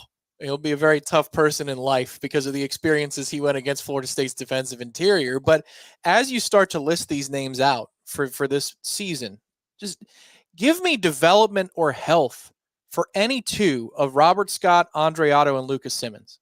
Give me for two of them, not all three. Give me health. Can I add Armella to the list? Can I add Armella to the list? I mean, I'm shocked he is still here. I'm stunned that he's still here. It seemed to me that it was inevitable that he was going to take it on down the road, and yet he's still here, and I commend him for it. And I'll tell you something else in the spring. Buddy was locked in, working hard, Tom. He wasn't always good, but he was working really hard and seemed locked in. You know, when you would watch the coaches talk to him, he didn't have that faraway glaze over his eyes. You know, he was doing what one has to do to try to get better. So for all of the times that I thought either for NIL money or promises of a greener pasture that he would leave, he's still here. And there have been snapshots. We've both seen it where he's been good, where you see the glimpse of why he was so highly touted coming out of high school. He doesn't sustain them. They haven't been prolonged snapshots. They've been a glimpse here and there. He could develop this offseason too.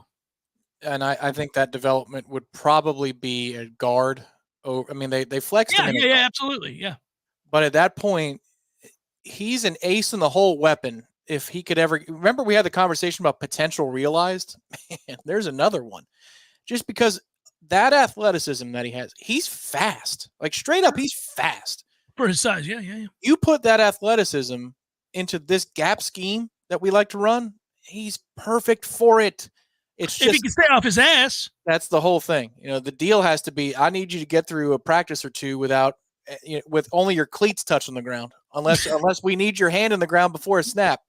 I mean, post snap, it's just your cleats are the only thing that touch the ground, because he does have those moments. There are pancake blocks that are uncomfortable. There were pass protection reps against Jared Verse when he was a freshman that were very technical. Then Jared would get mad and throw him on his butt. Yeah.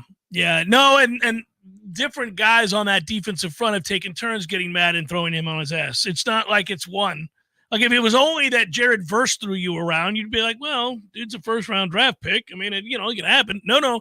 Lots of guys have taken turns throwing him around. I was hoping when he moved to guard that would happen a little bit less. And, the couple of days I was there, he might have been on the ground a couple times. So, but then again, in the old school way of football development was designed. Right.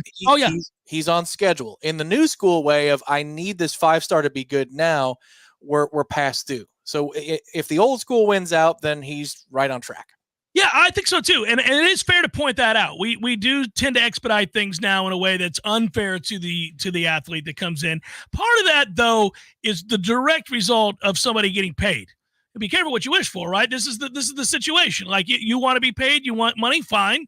The babying that went on and development that went on in the past was made a little bit more tolerable by the fact that it was a scholarship and it was going to take time and all those things. Now, if you're pulling 6 figures and you're not playing, man, hey, buddy, you got to get the hell up out of here.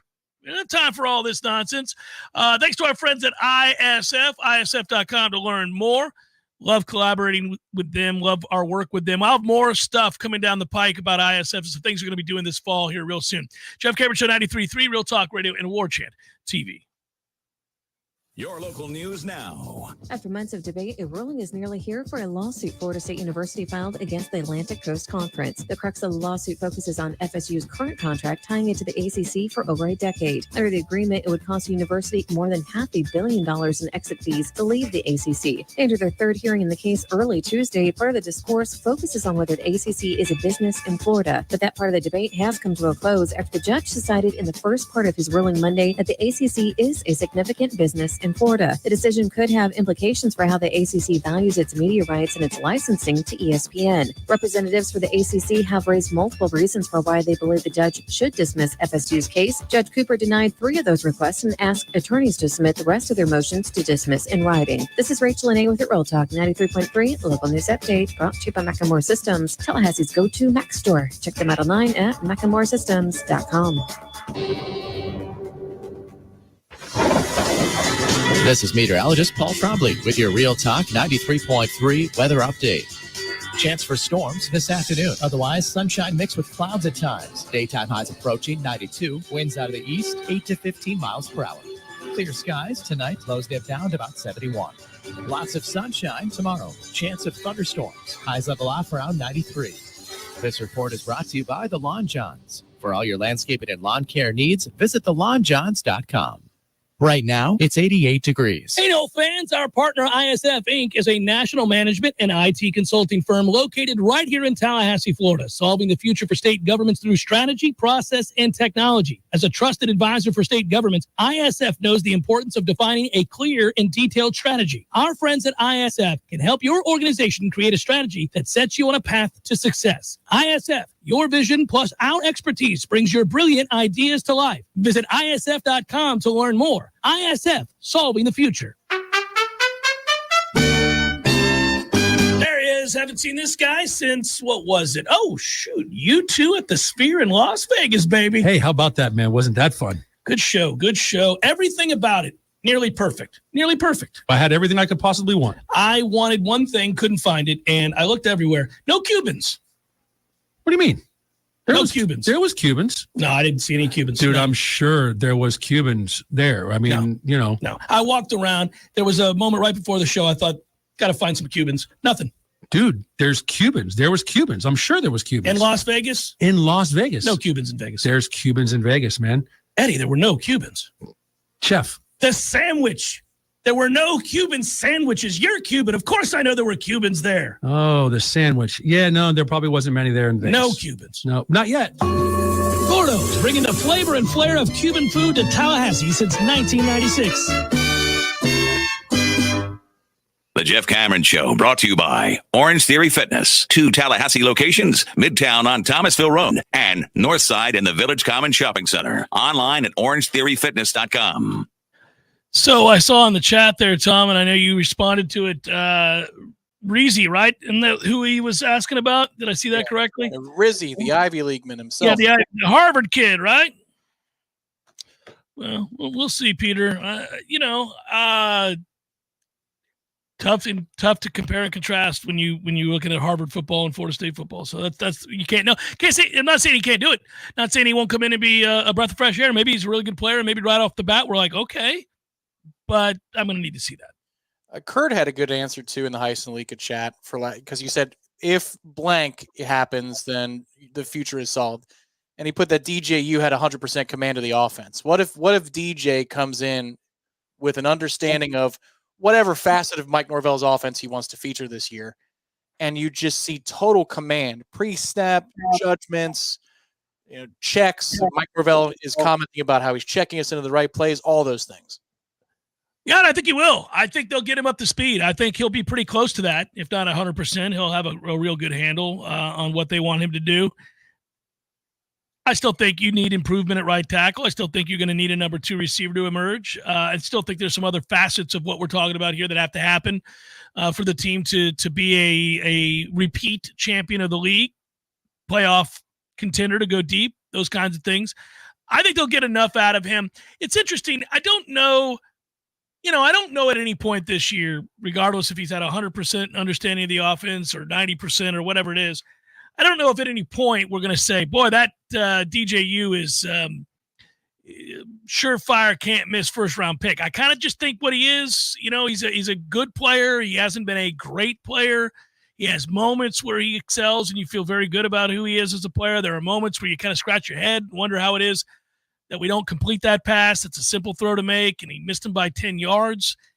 I don't really know that that's going to change, right? I think it may be unfair to think that that's going to change much. Some other statistics may see a bump because of the way that he's utilized and the way that Mike plays to his strengths and Mike plays and calls plays. I think that Mike is Mike's kind of a cheat code for quarterbacks. He does a very good job because of what his offense is. You're gonna put up some good numbers. You're gonna have some statistics that look good for you, but I don't know if he's going to become an appreciably different quarterback. The thing this year is I fully expect to see whiffs, for a lack of a better term, with throws, like the equivalent of a whiff. Yeah, but Jordan Travis development does give me pause. Because Jordan got so much better, and I get there's diminishing returns on development. Like once you take a giant first leap, the second step can't be as much growth. You can't double it. It's just there is a diminishing return towards being realized and being a draftable NFL prospect. But the fact that Jordan took the leaps that he did as a passer, somebody who processes information, somebody who can win over the middle of the field, more than certainly we expected him to be able to, does give me a little bit of outside hope that maybe, just maybe, they can pull something off with DJ that's akin to it. It doesn't have to be huge, but maybe it leads to a 64.7% completion percentage, and you're not giving up a ton of air yards down the field. If that's what they can do for DJ, then, man, you've unlocked a whole lot of possibilities here offensively. Yeah, and I'll tell you what, if they're able to run the ball and win first down at a much higher clip than they did a year ago, lots of things could change. I'd be so excited. His life would become so much easier if they're just able to run the ball. I thought last year the frustrations, for me, they were palpable. And I think obviously for Mike too, that there were just factors that we did not anticipate that made his offense hamstrung. And the biggest of those factors was that they could not run the ball the way they wanted to. They hit home runs. Benson was able to do enough with that unbelievable speed for his size. You'd make a mistake. If you missed a fill and he got outside, instead of 18 yards, it would be 68. He did things like that for you because he was uniquely gifted in that way. But they did not run the ball with any degree of consistency. And then I think the other part that was so frustrating, we've talked about it time and again, DJU should help you here. I mean, this sounds cruel to say, but what do you owe him? I felt like with Jordan Travis, there was this, okay, look, man, you've been through hell and back. We tried to recruit around you and over you and did all these other things. And now we realize you have come a long way. You can run this offense. You do give us the best chance to win. So I'm certainly going to cater, but I'm also going to allow you the opportunity to prove that you can be an NFL quarterback. So I'm not going to have you run as much. I also know that we really don't have a backup at this point. So I kind of don't even want to call you to run as much. And there were other times he just refused to run. And so an entire aspect of your offense was removed, was off the table. And I don't know that you owe DJ that. If I felt like it, I'd run his ass 12 times a game. Well, and you could first tell of all, he's a giant. It's going to be a base part of the offense too.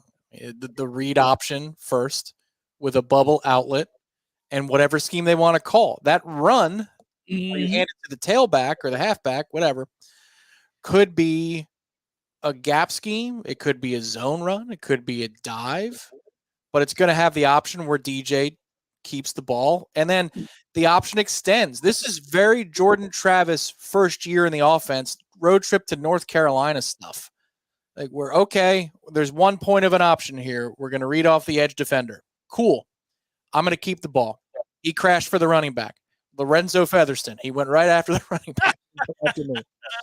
So now I'm rolling out to the right, and you can still throw the ball. I can still do this because we've got 2 blockers on the right, and he'll keep it for 6 yards in that instance, or he'll throw it out there and you get 4. What that I feel is going to be a base play. I don't think that was just spring showcase vanilla offense. I think that they intend to do that. Yeah. And a big part of that is they believe DJ's body can take the punishment, and he seems willing to do that as well. He was asked that question how many times when he first got here on campus? I think because everybody's wanting to see it again. They're like, come on, man. Can we have our offense back? I need your big ass to get out there and run over somebody. I would hate to tackle that dude. If he got past the line of scrimmage, next thing you knew, he's like 4 to 5 yards. Now, he is not fleet of foot. Don't get me wrong. He's not going to make you pay in the same sort of way that Jordan Travis made you pay. Jordan could be a house call from 70 if you missed a tackle. That's not DJ, but DJ could run your ass over at 255 pounds. That's not a fun tackle to have to come up and make. No, let's see. He's not a house call from 70, but he can run you over, and you're feeling it in your house at 70 still from him running your ass over.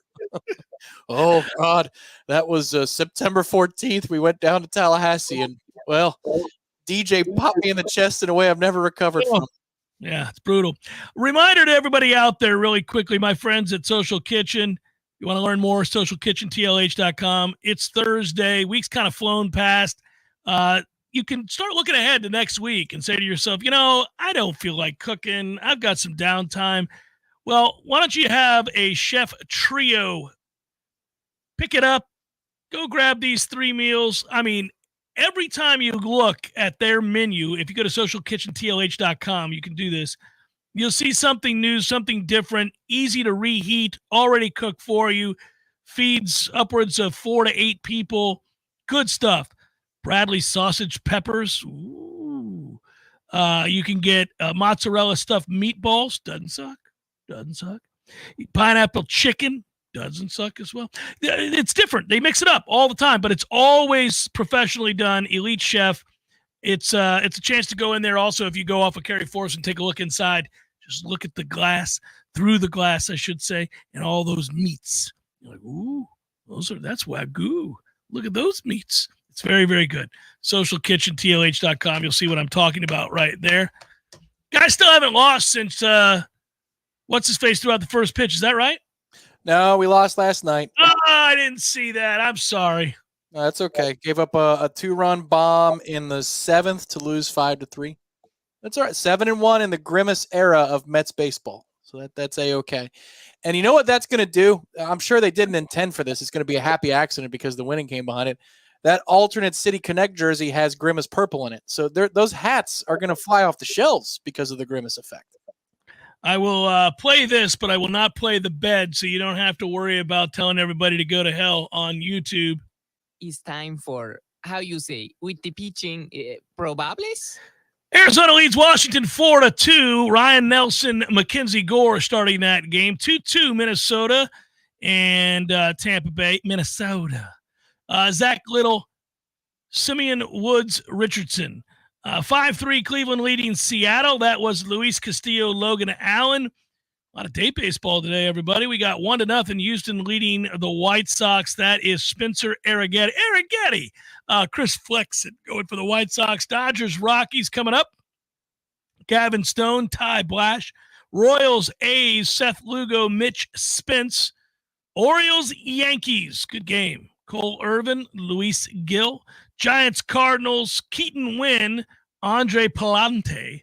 Brewers, Padres, Bryce Wilson, Adam Mazur. That is a look at those that shall reside on the bump. Yesterday, when we were talking about Willie Mays and the unreal numbers and all of those things, Tom. I mentioned to you the story that I wanted to get to but didn't get to about he and Satchel Paige. Did I ever reference that to you? Did I forward you that?